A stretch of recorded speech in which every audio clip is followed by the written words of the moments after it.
నమస్తే, welcome to RP7 TV news. నూతనంగా ఎన్నికైన భైంసా టౌన్ పట్టణ అధ్యక్షుడు ఎన్నోత్పత్తుల మల్లేష్ మాట్లాడుతూ, నేను ఎన్నికల అందరి సహకారాలను నేను దగ్గరుండి కృషి చేస్తానని ఆయన దైవ సాక్షిగా తెలిపారు. అదేవిధంగా నేను ఎటువంటి తప్పు చేయనని పేర్కొన్నారు. నేను మున్నూరు బిడ్డను, మున్నూరు కాపు గురించి కొట్లాడతాను. ఆపదలో ఉన్న వారికి అందుబాటులో ఉంటూ సేవలు అందిస్తానని పేర్కొన్నారు. ఈ రోజు భైంసా పట్టణంలోని గణేష్ నగర్ లో మున్నూరు కాపు సంఘంలో భైంసా పట్టణానికి చెందిన మున్నూరు కాపు టౌన్ కమిటీని ఎన్నుకోవడం జరిగింది. ఈ కమిటీ అధ్యక్షులుగా బజ్జనోళ్ల గంగాధర, అధ్యక్షునిగా ఎన్నిపోతుల మల్లేష్, అదేవిధంగా పట్టణానికి చెందిన 7 సంఘాల కమిటీ పెద్దలు వాళ్ళ నిర్ణయం మేరకు ఉపాధ్యక్షులుగా ఎన్నుకున్నారు.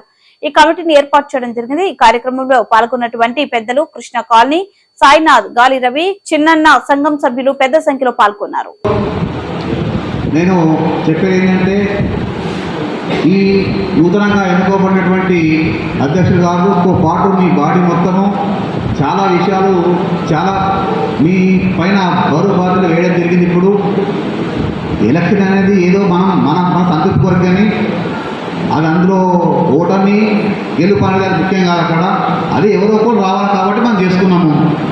సో అది దాన్ని పెద్ద ఇష్యూగా తీసుకోకుండా అందరము బ్రదర్స్ లెక్క, అన్నముల లెక్క మనం కలుస్తూ మన కులానికి మనం ఏం చేద్దామన్న ఒక పాయింట్ ఆఫ్ వ్యూలో మనం ముందుకు పోతే తప్పకుండా మనం సాధిస్తాము. ఈ రోజుల్లో మనము అన్ని రంగాల్లో కూడా మనం అభివృద్ధి చెందినాము. కాకపోతే అదేమవుతుందంటే ఒక యూనిట్గా మనం వెళ్ళలేకపోతున్నాం.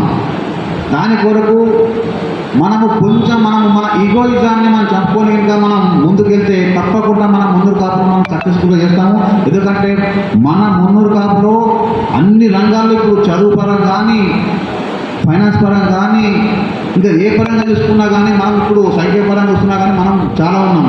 సో ఇక్కడ నుంచైనా మీరందరికీ ఇంకా కోఆపరేషన్ ఉంటే ఫ్యూచర్లో తప్పకుండా మనము మన గోల్ను రీచ్ అవుతామని చెప్పేసి నేను